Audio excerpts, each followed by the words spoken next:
rescued 11 years later. When I identified the culprit, my whole family erupted in shock. Author, Wanqing Rumming Qinghuan. I was kidnapped at age 5. For 11 long years, I endured beatings and abuse inside that moldy, dim hovel. At 16, I was finally rescued. Harsh white fluorescent light blurred every face inside the police station. A middle-aged police officer knelt down before me, voice soft and gentle. "Don't be afraid, kid." He pointed toward a man huddled in the corner, the human trafficker who'd raised and beaten me for 11 years. "Point him out, and he'll never hurt anyone again." My gaze drifted past the trafficker's sallow face, without lingering. I slowly turned my head. My eyes landed on a young police officer. He wore a crisp, well-fitted uniform and had handsome features, carefully carrying a cup of hot milk toward me. His face held a kindness warm enough to melt ice. "Long time no see, brother." I spoke, my voice rough like sandpaper scraping wood. The young officer froze for a split second, then forced a soothing smile. "You must have mistaken me, little girl. My name's Chen Hui. We just met today." Dead silence crashed over the entire station. The air turned thick and stagnant. Even the distant hum of the printer vanished. I locked eyes with him, enunciating every word clearly. "I didn't mix you up. It was you, 11 years ago at West City Children's Park. You lifted me off the slide, and the trafficker stood right beside you. You stroked my head and told me, 'Come with Big Brother. I'll take you to find Mom.'" Chun Hui's smile froze rigid on his face. The milk mug slipped from his grasp and clattered against the polished tile floor. Creamy white liquid splattered outward like a shattered flower. He lurched forward in an instant, grabbing my wrist with crushing strength. "What nonsense are you spouting?" He never finished his sentence. The next split-second movement made every police officer outside the interrogation room draw their guns and aim squarely at him. The hand that wasn't gripping me shot upward in a lightning-fast reflex, not to strike or shove me away, but to clamp my mouth shut. It was an instinctive, unthinking gesture, identical to the countless times the trafficker had silenced me over 11 years. Cold metallic clicks of firearms echoed through the room. "Don't move. Hands above your head. Chen Hui." A gruff, authoritative older voice boomed. It was Captain Zhang, their team lead. Chun Hui's arms froze midair, mere centimeters from my lips. His pupils constricted violently, cold sweat dripping down his forehead onto his uniform epaulets. The warmth in his eyes vanished, replaced by horrified malice of a predator bitten by its own prey. Just as tension reached a boiling point, the interrogation room door slammed open. A well-dressed, middle-aged couple rushed in, trailed by officers trying to block their path. The woman burst into tears the second she laid eyes on me and threw her arms around my shoulders. Meinen, Mom's found you at last." The man's eyes turned red as he shook Captain Zhang's hands frantically, rambling incoherent words of gratitude. "Thank you. Thank you all. Especially Officer Chen. We heard he was the one who tracked down the leads and saved our daughter." I was trapped in my mother's tight embrace, catching the scent of expensive perfume on her skin. Yet my gaze stayed fixed firmly on Chun Hui over her shoulder. My birth parents had arrived, yet they were thanking the devil who'd handed me over to hell 11 years prior. Chun Hui slowly lowered his arms, lifting both hands overhead as every pair of eyes locked onto him. The shock faded from his features, leaving bone-deep grief and grievance etched across his face. He looked toward my parents, voice trembling. "I didn't do it, Uncle, Aunt. I don't know why the child's saying these things. I truly only meant to help her back then." My parents stared between him and me, stunned. My mother cupped my cheeks, brows furrowed in confusion and worry. "And did you misremember? Officer Chen's your savior." I shook my head, meeting her troubled, bewildered gaze. Memories might blur and distort, but some things are carved deep into your bones. Like the faint crescent-shaped scar on the webbing between his right thumb and forefinger, the scar I'd seen when he handed me a candy that afternoon 11 years ago. Hashtag Chapter 2. I was led to a private lounge to rest, my mother staying by my side. Dad and Captain Zhang stepped outside with the station leaders to sort out the chaos in the hallway. The door was shut, yet muffled arguments drifted inside. Mom kept dabbing my face and feeding me water, her hands warm but her expression foreign to me. "Don't be scared, Min. All of this is over now. We'll go home, and Mom will buy you all the dresses you could ever want." She chattered on about our new house and my custom bedroom, yet I said not a single word. A long while later, the door opened. Dad walked in alongside Captain Zhang. Dad's face was dark with frustration, brows crumpled into a tight frown. Captain Zhang wore a stern expression and pulled out a chair to sit across from me. "Can we talk a little more, kid?" I nodded. "You say, Chun, we lured you away at the children's park 11 years ago?" "Yes." "Are you absolutely certain?" "I'm certain." Dad lost his composure at last, suppressed anger thick in his tone. "How can you be so sure Officer Chen's our savior? How dare you falsely accuse him?" Did those years with the traffickers drive you out of your mind? His words pricked me like a needle, no sharp pain, just icy coldness spreading through my chest. I stared at this man who shared my blood. There was no trust in his eyes, only impatience to distance the family from this scandal. I'm not insane, I said flatly.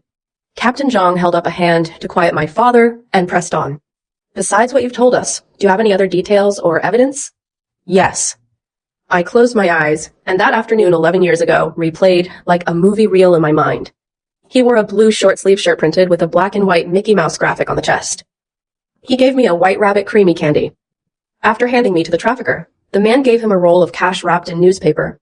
He said one more line back then. Captain Zhang's gaze sharpened instantly. What did he say? My sister's sick, and I'm desperate for money. Don't look for me again. Silence swallowed the lounge after I finished speaking. Dad's face shifted from rage to utter shock. Captain Zhang stared at me for 30 full seconds before standing to leave. Rest here. We'll verify every detail. The moment the door clicked shut, I heard Dad's anxious voice carry down the hallway. Captain Zhang, you can't take what she says seriously? His voice faded into the distance. Mom sighed and sat back beside me. I know you've suffered terribly, Inan. But Officer Chen doesn't look like a bad person. His file's spotless. He's outstanding his whole life. Could you have projected all your resentment onto the wrong man out of trauma? I said nothing. I only felt bone-deep exhaustion, worse than every beating and chore I'd endured at the trafficker's house combined. That night my parents brought me back to the mansion they'd prepared for me. It was vast and empty, with a pink bedroom furnished with a giant soft bed and mountains of pretty dresses, a perfect princess suite. Yet I lay awake all night, staring at the ceiling. The next noon the doorbell rang nonstop. Mom rushed to answer it, face lighting up. Chen stood in the doorway carrying huge gift baskets of supplements and fruit, dressed in casual clothes instead of uniform. He looked a little haggard, yet his warm smile remained fixed on his face. Uncle, Aunt, I came to check on Inan. My parents welcomed him enthusiastically, pouring tea and fetching fruit, spouting endless apologies and gratitude. Officer Chen, we're so sorry about what happened yesterday. Chen cut my father off gently. It's fine, Aunt and Uncle. Inan suffered such trauma. It's normal for her to have stress-induced episodes. I don't hold it against her at all. The more magnanimous he acted, the guiltier my parents felt. They called me out of my bedroom. In the living room, Chen sat flanked by Mom and Dad, the three of them looking like a genuine family unit, while I stood apart like an outsider. Chen spotted me and rose, a gentle smile spreading across his face. Feeling better, Inan? I said nothing. Mom nudged my elbow, voice lowered. Hurry and greet Brother Chen, apologize to him. I stood frozen in place. The air turned unbearably awkward. Chan waved it off to spare them discomfort. Don't pressure the child, Aunt. He turned his gaze back to me, eyes eerily sincere. I know you hate the trafficker, but you've misidentified the wrong person. If you send the real criminal free, he'll hurt more kids. Think it over carefully, okay? I watched his flawless performance and felt a bitter laugh bubble up inside me. Dad's expression darkened sharply. Zhouanen, I order you to apologize to Officer Chen right this instant. Zhouanen, that was my name, a label that felt utterly foreign after 11 years apart. Just then Chen stepped close to me, bending down to whisper only loud enough for my ears to catch. Keep making trouble, and you'll never see your real mom again. My entire body stiffened rigid. The mom he meant wasn't the woman standing beside me now. It was the other abducted woman who'd been my only source of warmth at the trafficker's house, the woman we'd called Crazy Mom. That dark secret only the three of us shared, yet he knew it too. Hashtag chapter 3. My blood ran cold in my veins. Crazy Mom had been bought by the traffickers too. Constant beatings had left her seemingly deranged. She'd been my only comfort growing up, hiding food for me, throwing her body over mine to shield me from blows. Later she'd tried to run away one final time and been beaten to death on the spot. No outsiders could have known the story besides me, the trafficker and his accomplices. How did Jinhui know? I snapped my head upward, staring straight at him. He still wore that harmless warm grin, yet icy mockery lurked deep in his eyes. He mouthed two silent words to me. Stay quiet. My parents hadn't caught this wordless exchange, only seeing my deathly pale, unsteady frame. What's wrong with you, Inan? Mom reached out to steady me. Chun feigned genuine concern. Is she unwell? I'd better head off, so I don't agitate her. Don't say that, Officer Chen. Dad panicked, yanking me forward roughly. Apologize to him at once. I stared at my father's furious, unfamiliar face, then Chen's hypocritical mask. A wave of crushing sorrow and nausea crashed over me. I refused to apologize. Instead, I spoke clearly, every syllable deliberate. You weren't alone back then. There was another man beside you 11 years ago. Dad flew into a rage, raising his hand to strike me. You're still spouting nonsense. The blow never landed. Chin stretched out an arm to block him. Calm down, uncle. He sighed, putting on the air of a wronged yet forgiving saint. The child's emotionally unstable. Let her process things slowly. I'm sure she'll recall the truth eventually. He lingered half an hour before leaving. The second the door shut, Dad's pent-up fury exploded. He shouted that I was ungrateful and bit the hand that fed me, calling me an ungrateful wolf cub. Mom wept and tried to calm him down. The mansion filled with screaming, sobs, and curses. I felt trapped inside an even fancier, colder cage. That night, I locked myself in my bedroom, grabbed pen and paper, and scribbled every single memory I could dig up of that day 11 years ago. Chun Hui, knowing about crazy mom, confirmed the incident was far more complex than I'd imagined. He hadn't just been a teenage boy acting recklessly for money. There was a whole network behind him. The next day, I made up an excuse to slip out of the house, shaking off the nanny sent to tail me, and headed straight to the police station to wait for Captain Zhang. He returned at dusk looking worn out. You came looking for me? I need to talk to you. We ducked into a nearby noodle shop. I handed over the pages I'd written through an all-night writing spree. Everything I can remember is written down here.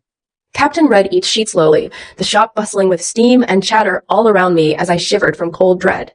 These notes were my only bargaining chip. If even he refused to believe me, I'd have nowhere left to turn. When he finished reading, he fell silent for a long time before lifting his gaze to mine.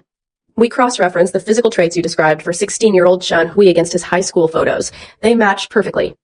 My heart lifted with hope. But he has an ironclad alibi. I reeled in shock. An alibi? That Saturday you were kidnapped. His school hosted a campus anniversary gala. Chun was the master of ceremonies. Hundreds of teachers and students can testify he was there the whole day. That's impossible. I couldn't have misremembered. I cried out involuntarily. Don't get overexcited, kid. Trauma warps memory. You might mix different people and events together. I didn't mix anything up. I gripped the edge of the table tight. We've fully investigated Chen's family and social circle. His parents are university professors and a physician respectively. He's the textbook model student with zero criminal history. Every piece of evidence favors him, while everyone else thinks you've lost your mind. His words were brutal, yet honest. I looked up at him and asked quietly, what about you, Captain Zhang? Do you think I'm crazy too? He didn't answer immediately, pulling a cigarette out of his pocket and twisting it between his fingers without lighting it. After a long pause, he spoke. The details you gave are far too specific to be fabricated. Especially the crescent scar on his hand we sent to retrieve from his latest physical exam report. My heart skipped a beat. We checked his medical file. The faint scar on his right thumb webbing exists, exactly the shape you described. A flood of bitter, relieved tears welled up in my eyes. I bit my lip hard to hold them back. At last, someone was willing to trust me even a little. Will you keep investigating him then? I asked, voice trembling. He shook his head. Publicly, the case against him is closed. His job and reputation will be fully restored. I sank into despair instantly. But privately, I'll form a secret task force. Only you and me involved. We'll dig up the full truth without alerting anyone else. Are you brave enough to act as bait?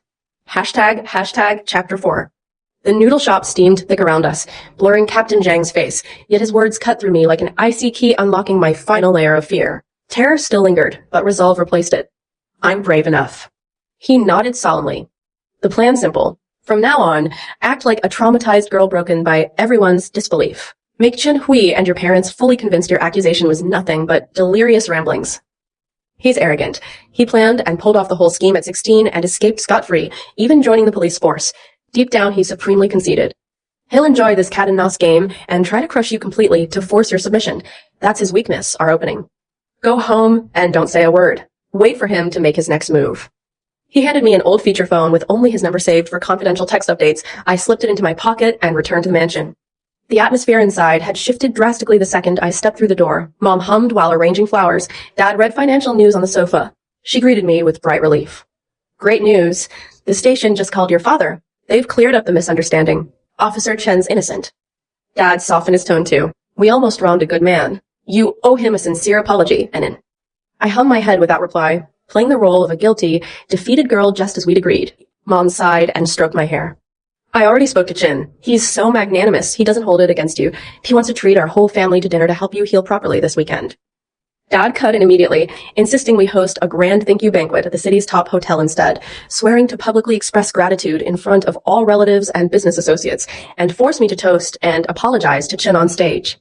My phone vibrated in my pocket. I slipped away to my bedroom and opened the old phone to see a 2-word text from Captain Zhang. Take the bait. I typed a single word back. All right. The night before the banquet, my parents bought me a pure white dress and polished leather shoes, dressing me up like an innocent little porcelain doll. Late that night, soft tapping sounded against my bedroom window, and my heart lurched. The mansion had tight security. I pulled the curtain aside a crack to see Chin standing on the lawn beneath my window in black athletic wear, a familiar gentle smile on his face as he waved and shook his phone to signal me. A strange, unknown number texted my personal cell phone seconds later. Can't sleep? Don't be afraid. Big Brother's watching over you. Cold dread crawled up my spine. He'd bypassed all security to sneak here, a silent threat proving he could reach me any time he pleased. I never replied to the message, drawing the curtain shut tight and lying awake till dawn. Hashtag chapter 5. Banquet day arrived. Mom fussed over my makeup and hair, leaving me pale-eyed and hollow-faced like a traumatized doll. We drove to the luxury hotel ballroom filled with wealthy business contacts and extended relatives. Chin stood at the center of the crowd in a tailored suit, chatting effortlessly as the guest of honor, a perfect heroic figure. He spotted our family and strode forward with a warm grin. Uncle, aunt, and you look lovely today, and my parents beamed with pride. After lengthy opening toasts, Dad took the microphone and recounted 11 years of desperate searching before lavishing high praise on Chin. The room erupted in applause. He gestured for me to step onto the stage. Every spotlight and pair of eyes locked onto my frame. I stumbled forward weakly, feigning unsteady, tearful steps just as we planned. Chin stood and hurried toward me with outstretched hands as if to steady me. At the split second our bodies would touch, I summoned all my strength. Instead of collapsing into his arms, I clamped an iron grip around his right wrist, holding it high for the whole room to see. The shaky, vulnerable tone vanished entirely as I spoke clear, loud enough to fill the ballroom through the microphone. Everyone look at Chin Huey's right hand, this crescent scar here. Dead silence swallowed the venue, background music cutting off instantly. All eyes shifted to the pale scar on his exposed skin beneath the overhead lights. Chen's warm smile drained away, replaced by raw panic. He struggled to yank his hand free, but I held fast. 11 years ago, this hand held a white rabbit candy for me, I said steadily. He told me the scar came from saving a kitten stuck up a tree, calling it his hero's mark. After coaxing me away, he handed me over to the trafficker and took a roll of newspaper-wrapped cash with this same hand. There was a third man with him back then, too. Dad roared and lunged forward to drag me away, but Chen blocked him, putting on a wronged, tolerant act. He leaned close to my ear again, voice only audible to us two. Keep stirring trouble, and you'll never see crazy mom again. I stiffened with terror at his threat, and my parents rushed to study me thinking I'd fallen ill. Chen excused himself and left after half an hour. As soon as he was gone, Dad erupted into screaming insults, calling me ungrateful. Mom wept and tried to calm him, the mansion filled with bitter fighting once more. I locked myself in my room that night and scribbled every memory onto paper. Chen, knowing Crazy's fate, proved this was far more than a single man's crime. There was a whole network of accomplices. The next morning, I slipped out and waited for Captain Zhang at the station entrance, handing him pages of detailed notes written overnight. After reviewing everything, he confirmed the scar detail matched Chen's medical records, yet his ironclad alibi remained unbroken. Still, he trusted my specific recollections and devised a secret sting operation, tasking me with playing vulnerable bait to lure Chen into exposing his accomplices. Hashtag chapter 6. The grand banquet ballroom froze completely, every guest's gaze locked onto the crescent scar on Chen's raised right wrist, glowing stark under bright chandeliers. All warmth vanished from his face, replaced by naked terror as he fought to pull his arm free from my iron grip. Ignoring his struggles, I spoke through the microphone for all to hear. Recount the candy, the Mickey shirt, the cash wrapped in newspaper, and the words he'd spoken to the trafficker 11 years prior. I then revealed there'd been a third hidden accomplice lingering in the shadows that day, a man who constantly flicked a silver Zippo lighter with a sharp click-clack sound and wore heavy cologne mixed with tobacco. My gaze drifted across the crowd to a 50-something refined man seated at the main table, my father's business associate Uncle Wong, his fingers tightening around a silver Zippo lighter as cold sweat dripped down his forehead. Just as the crowd processed this bombshell, the ballroom doors slammed open. Captain Zhang marched in with uniformed officers. He named Shan Hui and Wang Chang as prime suspects in a string of cross-provincial child abductions spanning 11 years, ordering them to come in for questioning. My parents crumpled to the floor in shock as officers moved to arrest both men. The strain of 11 years of suppressed trauma overwhelmed me, and my vision blacked out as I fainted on the spot. Hashtag chapter 7. I woke up in a hospital ward surrounded by sterile antiseptic fumes. My parents sat beside the bed hollow-eyed, aged 10 years overnight, tears streaming down their faces as they gripped my hands, unable to speak a single coherent sentence. I felt no hatred nor forgiveness toward them, only the distant calm of watching two strangers finally grasp the gravity of their mistakes. Captain Zhang entered soon after, dismissing my parents to talk privately. He confirmed both Chen and Uncle Wang had fully confessed after interrogation. 11 years prior, Wang had scouted child targets, recruiting 16-year-old Chen, whose sister suffered leukemia and faced crippling medical bills, offering 200,000 yuan in exchange for luring me away. Chen had masterminded his perfect alibi by serving as school gala MC. He'd slipped away for 40 minutes mid-event in a change of clothes and a wig to kidnap me before returning to the stage unnoticed. Afterward, Wang had blackmailed Chen for years, forcing him to leak police patrol routes once he joined the force as a trainee. Chen's career in law enforcement was nothing more than a shield to hide his crimes. He'd learned Crazy Mom's fate from Wang, who'd admitted beating the woman to death after discovering her hidden ledger of trafficking records, a story he'd mocked about in drunken conversations with Chen. Wang had photographed every page of the ledger before burning the original, retaining the images as leverage over his underlings. Though all public investigations into Chen would close, Captain Zhang assembled a confidential task force to dig up the full trafficking ring's evidence, asking if I'd act as bait to draw out the remaining conspirators. I agreed without hesitation. Hashtag Chapter 8. Our plan was set in motion. I'd act as a traumatized, delusional girl whose accusation was a false trauma-induced hallucination to lower Chen's guard. A thank you banquet hosted by my father became the perfect stage to expose both Chen and his accomplice Uncle Wang, catching them red-handed in front of dozens of witnesses as I publicly revealed the telltale scar and the Zippo lighter clue linking Wang to the kidnapping plot.